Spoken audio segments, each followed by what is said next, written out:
Muy buenos días, mi nombre es César Espino, ¿sí? Voy a explicar brevemente mi paper que he realizado, el cual explica de manera muy resumida el tema biométrico que venimos implementando para solucionar el tema de asistencia personal para el caso Global Sales Solutions Line Perú. Esta empresa es en la cual actualmente me encuentro trabajando, por así decirlo, ¿no? Bueno, dejémosle de una breve revisión, ¿sí? Para ver en todo caso el resumen, por así decirlo, lo tenemos aquí en inglés, ¿no? Básicamente lo que esto explica, sí, es la problemática que venimos teniendo frente a muchos factores que vienen influyendo en esto. Viene influyendo en el tema de, por ejemplo, para mi caso, esto influye mucho en el tema de call centers, porque el call center hay poco proceso para el tema de registro de huella dactilar, ¿no? Explico también brevemente el costo que implica también implementar eso y el por qué algunas empresas realmente no lo hacen, ¿no? Y el propósito es simplemente simplificar la forma en que la gente se registra en los sistemas, que actualmente lo vienen dando en hojas y nosotros lo vamos a simplificar en un algoritmo, el cual se va a guardar en una base de datos y eso se va a poder reportar fácilmente, ¿no? Bueno, una breve introducción sobre esto es un poco de historia, ¿sí? Porque básicamente eso lo representa, ¿sí? Podemos de repente citar algún párrafo, ¿no? Como el que indica por aquí este de aquí. Los fundamentos del reconocimiento de huellas dactilares y su adopción para el uso forense datan de finales del siglo XIX. Su uso se extendió rápidamente y desde entonces se ha venido utilizando de forma rutinaria como medio de identificación, ¿sí? Entonces dice acá también, a partir de los años 60 del pasado siglo se empiezan a desarrollar sistemas de reconocimiento automático de huellas dactilares conocidos como AFIS, que son sistemas de identificación automática mediante huella digital, el cual ha permitido extender la utilización de esta misma, ¿no? Como medio de identificación para el mundo, exactamente, ¿no? Entonces, ¿qué es lo que quiere decir exactamente?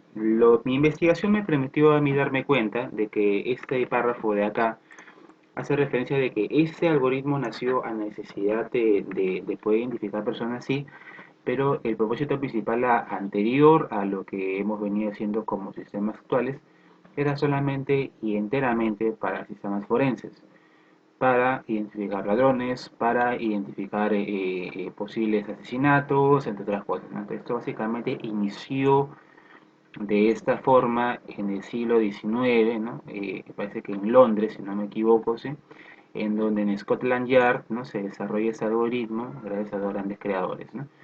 Entonces, estas personas dan origen a nuestro apreciado algoritmo dactilar biométrico, por así decirlo, ¿no? Cabe resaltar también por aquí, citar otro párrafo, ¿no? En el cual indica lo siguiente. Aunque los estudios biométricos no son perfectos, sí son una herramienta muy poderosa para identificar a las personas, como ya veníamos indicando. Y de todos los sistemas de identificación biométrica existentes, las huellas digitales, lo que tenemos ahora, es la única legalmente reconocida como prueba fidedigna de identidad.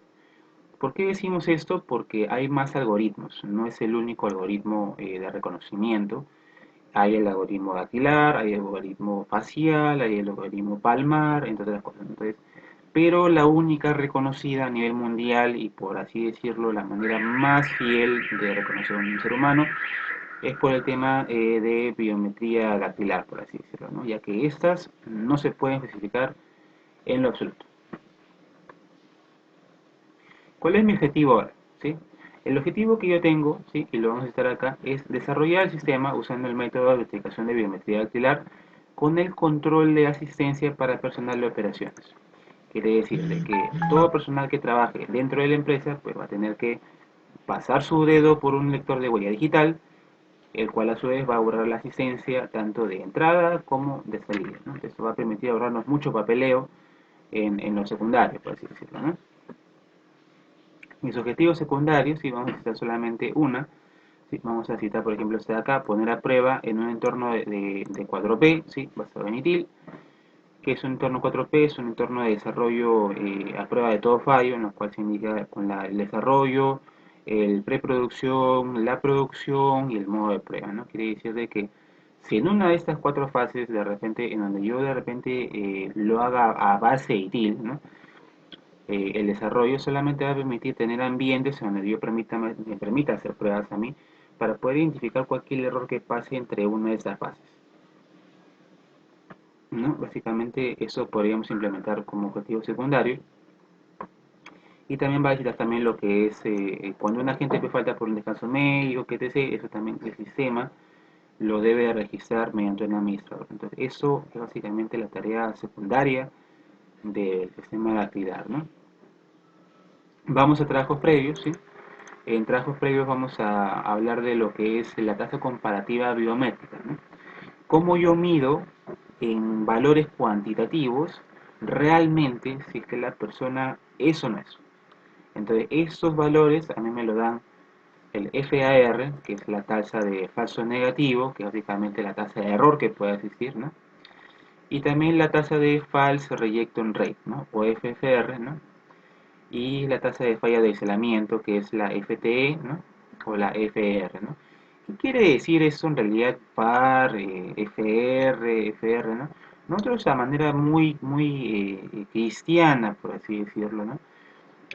Sabemos de que todo sistema no es perfecto, ¿no? Entonces, todos tenemos una tasa de error, ¿no? Que va a incrementar, ¿no es cierto? Que lo podemos ver en el plano cartesiano, ¿no? Que es la sensibilidad, que es básicamente la forma en la que yo pongo la huella, ¿no?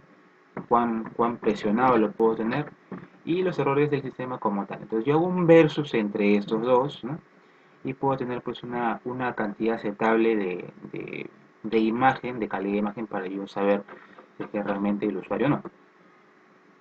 ¿No? Por ejemplo, acá vemos por ejemplo lo que es FAR versus FFR, ¿no? En la cual podemos darnos cuenta que esta es la única forma de detectar de manera cuantitativa si es que el sistema realmente se podría equivocar, ¿no? Entonces, si el sistema se equivoca, simplemente sabes que no es tu huella, no te dejo pasar. Pero si es la huella, entonces, o si se acerca, por así decirlo, ¿no? Entonces simplemente nos dejará pasar, eh, por así decirlo, ¿no?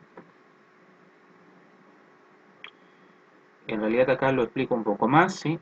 En detalle, esto lo dejo para que lo podamos leer, ¿sí? Básicamente yo lo he resumido en todo lo que yo acabo de hablar, ¿sí? Vamos a pasar básicamente a ver una tabla comparativa real en donde ustedes van a poder apreciar la comparativa que yo he hecho entre tres algoritmos distintos. Básicamente es la biometría dactilar, que es la nuestra, la biometría palmar, la biometría iris. ¿Cuál es la diferencia principal entre todos ellos? Ustedes se dan cuenta de que la mayoría de biometría dactilar tiene entre sus condiciones altas, o media o alta. ¿Por qué? Porque el error de eso es mínimo. El error de eso para una biometría dactilar es aproximadamente entre 2 y 3% de error de FR, ¿no? Que es la sensibilidad que yo tengo al plantear la huella, ¿no? Que esa comparación con la palmar, ¿no? En la cual no tiene la misma sensibilidad, ¿no? Para variar eso tiene un coste alto, ¿no? Tanto el iris como el palmar, y eso pues hace que la biometría dactilar sea pues, atractiva para cualquier empresa porque es un sistema bastante económico, por así decirlo, y es preciso, ¿no? Básicamente es lo que yo quiero indicar en este cuadrito, lo cual ustedes pueden ver acá. Citamos en la teoría del dominio algunas frases, ¿no? Por ejemplo, al señor Bill Gates, ¿no es cierto? En el 2013 indicó que ese software podría ayudar a la humanidad en distintas áreas, lo cual realmente lo viene haciendo, ¿no? La revista InfoWeek también indica que hoy la tecnología biométrica está tomando cada vez más protagonismo. ¿Por qué? Porque es de bajo coste. Yo quiero resaltar eso de bajo coste porque la empresa busca eso, para que se realice. La empresa busca no algo caro, busca algo preciso, busca algo barato para poder comprarlo y pues seguir básicamente en eso, ¿no? Básicamente es lo que indica aquí mi aporte de la teoría del dominio, ¿no? Vamos a leer un poco más, ¿no? Indica acá, por ejemplo, la posibilidad de que se suplante una huella dactilar es muy baja, aunque hay un tema de portabilidad, porque tú llevas tu huella. O sea, nadie se lleva tu huella, ¿no? Tú tienes tu huella para todos lados, ¿no? Contra una credencial que puede llevar otro. Si uso, por ejemplo, un código para yo entrar a mi sistema, o de repente es una tarjeta biométrica. Yo tengo la desventaja porque esa tarjeta biométrica me la pueden robar, me la pueden quitar, me la pueden falsificar, ¿no? Esto evita justamente cualquier falsedad que pudiera darse al respecto, por así decirlo, ¿no? Entonces, es lo que hace más atractivo aún de lo que ya venimos explicando en la biometría dactilar, por así decirlo. Muchas empresas o municipalidades con la intención de solucionar sus problemas de control de asistencia, como lo tengo yo, y permanencia de personal han adquirido equipos de biometría o biométricos, detector de huella digital, detector de huella facial, proximidad, entre otras cosas. Los proveedores de estos productos siempre dicen que el equipo también trae directamente un software. En mi caso, yo estoy desarrollando el software y yo voy a implementar también el dispositivo. Es básicamente lo que tratará mi tesis a futuro, pues, en la futura sustentación, por así decirlo, ¿no?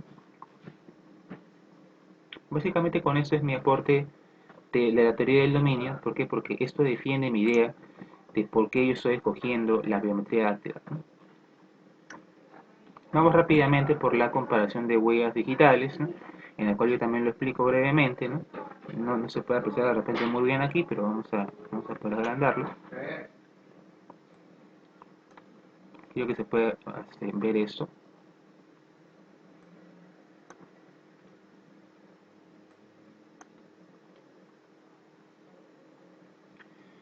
Me parece que el gráfico habla por sí solo, pero me voy a permitir explicarlo para que todo el mundo podría entender sobre esto, ¿sí? La parte de adquisición y muestra es básicamente el lector de CP. Aquí yo voy a meter mi huella y yo voy a poner pues la sensibilidad y voy a medir el FR y el FRR, entre otras cosas, ¿no? El preprocesado es lo que en realidad extrae todas mis características. Yo sé que la cresta dactilar que yo tengo acá tiene líneas, ¿no? Si ustedes lo pueden ver de repente cerca, a su dedo, está ahí, ¿no? Es una serie de líneas comunes que solamente es única por cada persona. Nadie más tiene estas mismas huellas igual que tú. Entonces, por ende, lo hace bastante seguro. Se extraen las características, se calcula el patrón, se almacena la huella, ¿no? Y finalmente, cuando reconoce ya todo esto y cuando está segurísimo de que la huella está tomada, correctamente tomada, pues simplemente pasará al proceso de comparación. ¿Comparación con quién? Comparación con la base de datos, porque la base de datos es la que guarda la huella digital en caso ya te hubiera registrado. Si no te has registrado, entonces simplemente lo que hará es tomarte las huellas, hará un preprocesado de tus características y simplemente hará una adquisición en la base de datos. Pero si es que finalmente esto ya existe, entonces se tomará una decisión de comparar posteriormente si es que tu huella es realmente tuya o no. Entonces, básicamente, este es el proceso que yo intento explicar y sobre todo es, básicamente, por así decirlo, el core de mi tesis, ¿no? En la cual vamos a poder desarrollar, ¿no? Entonces, esto yo lo explico aquí en base a las palabras más rebuscadas y no lo voy a entrar en detalles porque tenemos poco tiempo. Sí voy a explicar sobre esto de aquí. Este dispositivo se llama un chip flex de alto procesamiento. Esto es lo que nos va a permitir nosotros en ese lector de CP hacer la jugada de procesador. La jugada de procesador simplemente es derivar procesos, asignar recursos para que mi sistema funcione pues de manera correcta. Entonces, este dispositivo de alto procesamiento, ¿no? Que se llama un Field Programmer Gate Array, es donde el programador pues, va a hacer sus programaciones de manera binaria, ¿no? Sobre este microprocesador, el cual me permitiría hacer lo que estamos haciendo acá, la decisión y la comparación, ¿sí? Este chip, por ejemplo, si alguien me lo podría de repente hacer notar, este chip no serviría para una laptop. ¿Por qué? Porque esto no tiene la misma potencia que tendría un i7, que tendría un i5, que tendría... ¿Por qué? Porque esto solamente es código binario y tiene, tiene una velocidad de procesamiento a la justa de 128 bits. No tiene más. Y justamente se hace pequeño por la cantidad o el único proceso que nosotros cumplimos, ¿vale? ¿No? Básicamente ese es el motivo por el cual nosotros usamos como solución también el Flex para poder implementar nuestra solución. ¿no? Ya expliqué el tema de características, ya indicamos cómo hacerlo. Acá esta es una buena imagen de lo que es la cresta, por así decirlo, ¿no? La bonificación, los espacios entre ellos, ¿no? Básicamente el centro del eje básicamente de nuestra huella, que eso es único, las islas que básicamente son lo que representan las crestas más representativas de nuestra huella,